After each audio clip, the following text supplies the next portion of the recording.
Good Thursday afternoon, everybody. This is Stephen Ray, and I wanted to welcome you over here on social media because today has turned out to be a gorgeous day all across central Alabama.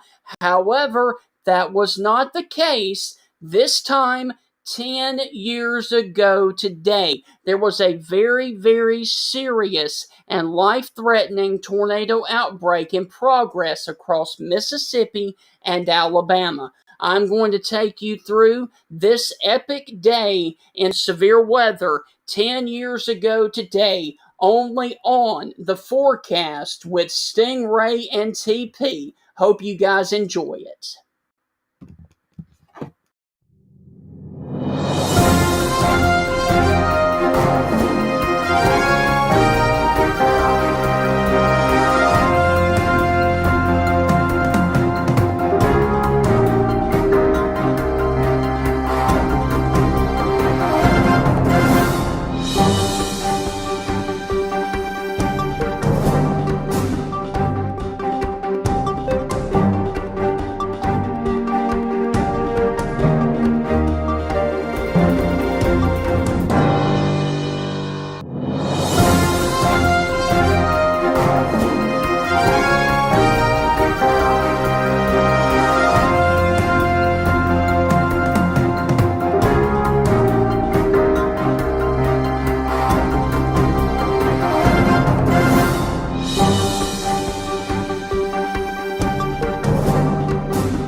Welcome inside another exciting edition of the forecast with Stingray and TP. Unfortunately, Taylor Plott is not able to join me today, but I wanted to go on here and show you that 10 years ago today, we were in the midst of a major tornado outbreak across a good portion of Mississippi and Alabama, and this was a 3-day event that lasted from the 14th all the way to the 16th, and pretty much had a big portion of the area, basically from Illinois all the way over to the Carolinas, in with tornadoes, damaging straight line winds, and very large hail. And as you can see, he is a radar loop of what happened. The radar during the early afternoon into the evening out central and south Alabama. And as you can see, the supercell thunderstorms basically rode from the 29 corridor, basically from Meridian to Tuscaloosa to Birmingham and points south. And that was because rain earlier in the day caused the northern portion of Alabama to be in a rain year. Basically, if you were up here in Millport to Jasper to downtown Birmingham and north, you guys were pretty much in dry air and rain air. If you were south of that, though, you see there's a supercell coming into Tuscaloosa, also one down here towards Greensboro. Those were the ones that created the biggest problems and the ones that produced the tornado that went through Tuscaloosa in about 1 hour 10 years ago today. So let's go on ahead and take a look overall at the event. It'll tell you that this event, as you can see right here, there are your actual tornadoes, and there were 45 tornadoes that struck Alabama on this one day 10 years ago. That was April the 15th of 2011. 45 tornadoes struck the state, and basically you can see that they are from the Tuscaloosa area and points all the way down to the coast, down in Mobile, and Baldwin counties. So a good portion of central, western, and eastern Alabama got it. Alabama, the northern portions were spared with this event, and for a few days there, this would be the most tornadoes in a day in Alabama history until we had the bad event on April 27th. And remember, when everybody talks about April in 2011, they always talk about the system that happened on April 27th. However, people actually were injured and there were fatalities with this event as well. It just wasn't on a bigger scale as the one later in the month 10 years ago. So there was also there were now let me just go in and say this. April the 15th of 2011 was one of the largest tornado outbreaks in central Alabama history by the number of tornado occurrences, 45. There were 29 confirmed tornadoes in central Alabama, and then the rest of them were down in the Mobile. So 29 confirmed tornadoes in central Alabama, and then the rest of them were down in the southern end of the state. Now, the combined tornado damage path lengths in central Alabama basically is 244 miles. Basically, if you lined up all of tracks of the 29 tornadoes across central Alabama, they would have a path length of 244 miles long. All right, so that is basically very close to the mileage from Tuscaloosa, Alabama, all the way down to Orange Beach, because Tuscaloosa to Orange Beach is 256 miles. Okay, so that was almost be from Tuscaloosa, Alabama, all the way down to Gulf Shores and Orange Beach, Alabama. There were 10 of these tornadoes that had damage path lengths of over 10 miles long. The 3 tornadoes started outside of central Alabama, and the majority of those started over in Mississippi and then tracked across into Alabama. There were at least 10 injuries in central Alabama, and unfortunately 4 people lost their lives in central Alabama from these tornadoes. Now, here's another thing too. Birmingham National Weather Service issued 45 tornado warnings within a 12-hour span.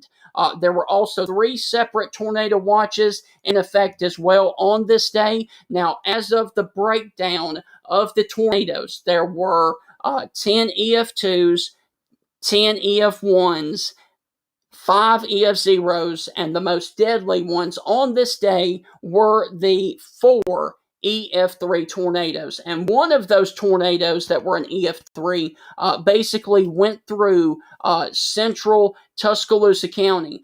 Basically, it entered near the green Tuscaloosa County line and then it basically moved all the way over to just off of Veterans Memorial Park is where it lifted, and it did a lot of damage here in Tuscaloosa. Now, I actually have a little bit of video that I want to play for you guys because, let me take this down.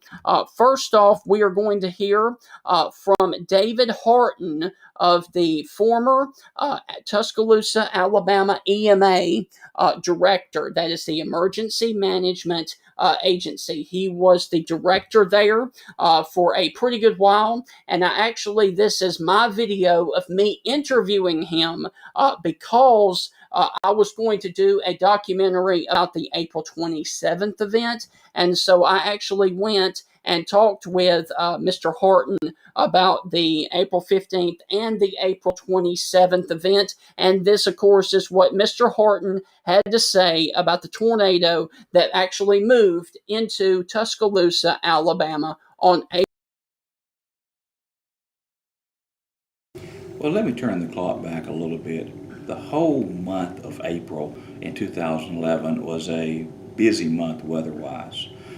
The start of the month, we had some storms that came through and did a little damage in the Buell-Elrod portion of the county. Then April 15th, we had a major series of storms that came through the state, and we had actually an EF3 tornado that was tracked from where it entered Tuscaloosa County around Seedtown Road, almost on the Greene County line, and it dissipated around University Boulevard East and the Hopewell area, or where Hopewell Baptist Church is. That storm was rated EF3 based on the intensity at one part of the track. The vast majority of the damage in that storm was caused by trees being blown over or blown onto houses. After that storm, we had a set of straight line winds came through Northport and Tuscaloosa that did additional damage. So once again, that tornado that went through Tuscaloosa was rated an EF3 with winds of 140 miles per hour, and that parent storm that actually produced a tornado that went through Tuscaloosa actually, let me go ahead and pull this off, actually produced another EF3 that went through Geiger down in Sumter County, and it had winds down there, which is of 140 to 150, which would be a strong EF3 tornado. Now, that tornado that went down through Geiger and Sumter County, it actually developed over in Kemper County, Mississippi, moved across the state line, and then moved up here to a point near Knoxville, and then eventually into Tuscaloosa County, and did the damage in Tuscaloosa County. I do want to also play for you the coverage of James Spann on that day, because we actually have a little bit of video, and you can actually see the actual tornado of his live stream from this actual tornado. So here is James Spann live on the tower camera showing the large tornado going through the southern portion of Tuscaloosa. This is a very dangerous storm that could very well have a tornado down just south of Tuscaloosa now. It's come on through the vicinity of Shelton State and Hillcrest High School. The wind is west at 23. Pan a little bit to the left, please. We still can't see anything from the... oh, wow, there it is. All right. That's it. That's your tornado right here. We've got power flashes right here, okay? This is a tornado that apparently is on the ground. All right, watch for power flashes right in through here. Okay, you saw one right there? Okay, that is a large tornado that is down in Tuscaloosa. This is an extremely dangerous tornado. You can see it's almost pitch black in the city. Everybody from Tuscaloosa south needs to be in shelter right now. Everybody needs to be off the road. Many people are listening to us in the radio partners. You want to be off the road, and we just lost the tower cam. Let's see if we can get that back. So once you saw there that there was a lot of power flashes and damage that actually occurred with that tornado there in central Tuscaloosa. Now, there were also a lot of other tornadoes that were bigger that went across Marengo County and went through the city of Linden that you can see down here. This one where I've actually got the cursor over, and it produced a EF3, and unfortunately one life was lost in a mobile home in the city of Linden with that storm. So it was definitely a very, very vicious day. Now, I also want to play for you a couple of clips from my interviews with Richard Scott and then Brian Peters, explaining why this storm system was so violent and why the April storms of that year were so violent here in 2011. Here, first off, is Chief Meteorologist Richard Scott at WVUA. You know, a lot of people forget about April 15th of 2011. That was a very violent tornado outbreak. Several people died in Alabama. There are numerous injuries. Actually had a tornado hit Tuscaloosa A lot of people forget about that one because of the big event of April 27th. But, that month was so volatile. We had a very active subtropical jet stream, and on top of that, an active polar jet stream. It was a perfect combination where you had a very strong jet stream that was nearby. And essentially, that provides uplift in the wind shear, which are two important ingredients for tornado development. And we had so much energy in the jet stream. We had these, what we call disturbances. We have these troughs that progress across the jet stream, and they were, evenly spaced, basically. It seemed like every few days we would have a severe weather threat, and that's exactly what happened. Fortunately, we haven't seen a setup like that since then with an active subtropical jet, an active polar jet, with so many disturbances within the jet stream. In a prime location for us to have severe weather here in Alabama. We've had severe weather obviously since then, but just not the repetitive nature we had back in 2011. It was just something I've never seen. And if you go back before the severe weather season, if you remember 2010 to 2011, we had multiple rounds of winter weather in Alabama. There are several times where we had snow in Alabama, in central Alabama, including Tuscaloosa, and that just shows you that active subtropical and polar jet that I was talking about. So not only did we have an active tornado season before that, when the jet stream was further south, we had active winter weather.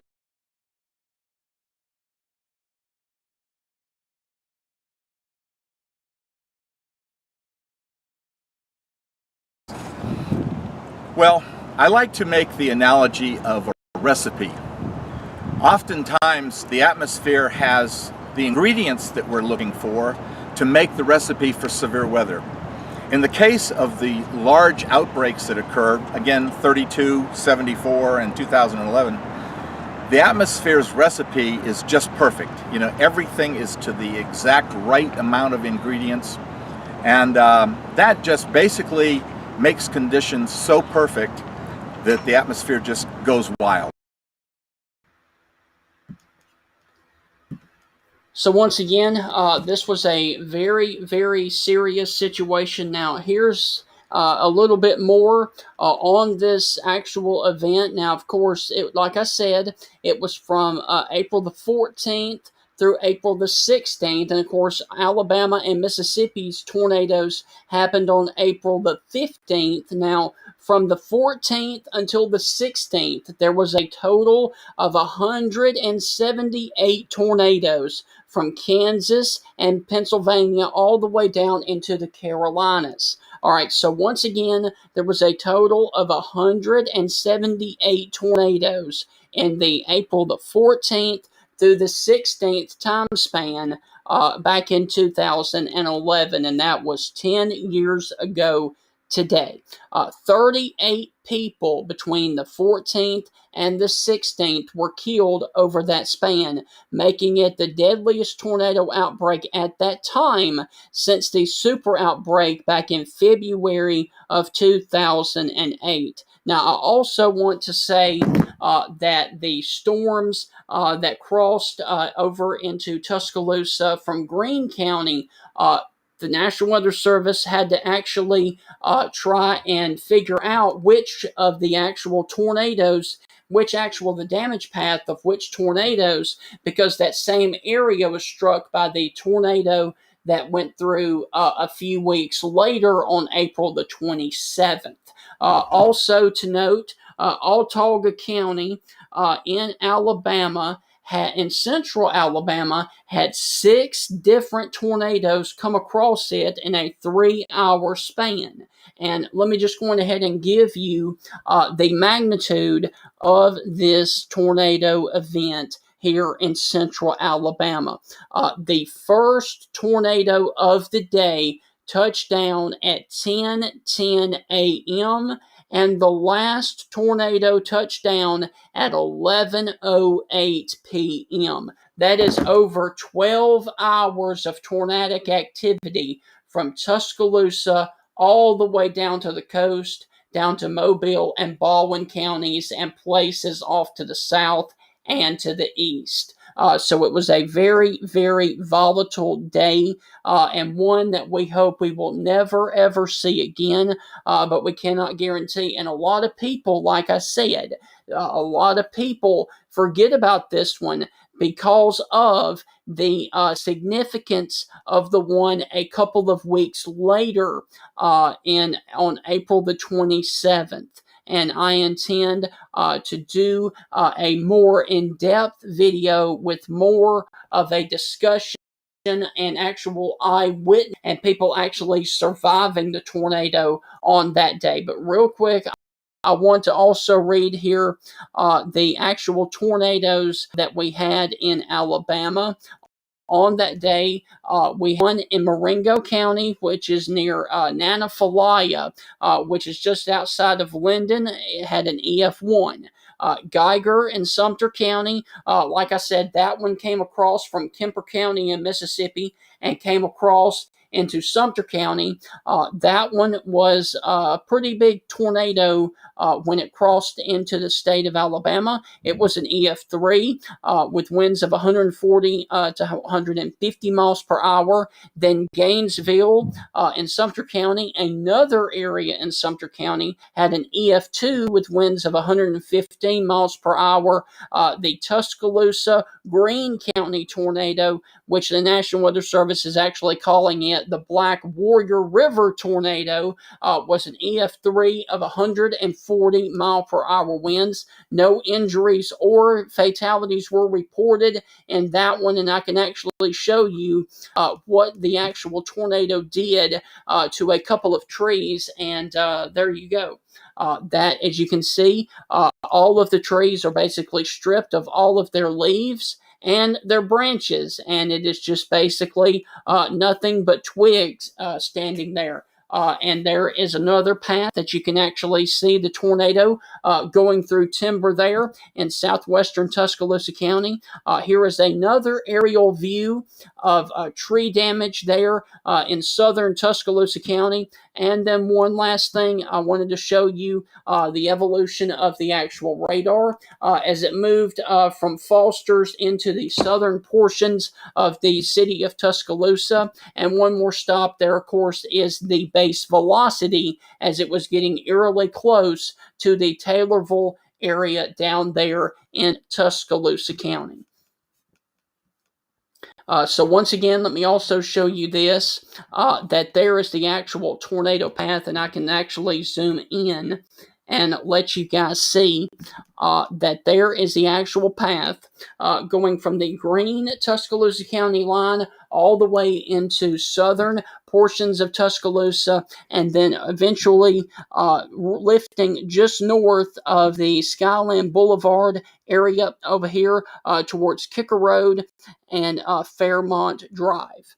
So there is the path of the April 15th tornado that happened about an hour from now, 10 years ago. And as you saw earlier, the video that I showed of James Spann doing the live coverage, it was at 3:45 that afternoon that the tornado struck Tuscaloosa, but it looked pitch black dark outside because of all of the tornado and the low cloud bases of that actual storm and tornado.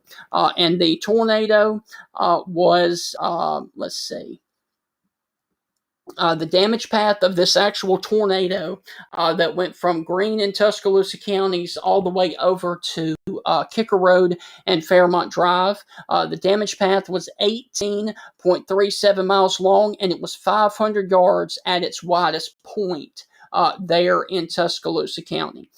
It was, like I said, no injuries and no fatalities, thank goodness, in Tuscaloosa. But that overall is the anniversary of the tornado outbreak that happened on 10 years ago today, to the actual day and near the time right now. At this time, 10 years ago, we had active tornado warnings ongoing here in the state. And I can actually show you one more time down here the actual radar loop and show you that it started very early in the day, and then supercell after supercell after supercell continued to move through Alabama, and basically they stayed south of the 2059 corridor. Now, obviously, there could have been a little bit of straight line wind damage up here in the northern portions of Alabama. However, the majority of the tornado outbreak stayed in the southern portions of the state, and Tuscaloosa, unfortunately, saw just enough of rain-cooled air to keep the tornado from not being as bad. But towards the lunch to 1 a.m. time frame, the rain moved out of Tuscaloosa, and we were able to warm up just a little bit to give the atmosphere time to strengthen and revamp before the large tornado came into the Tuscaloosa area.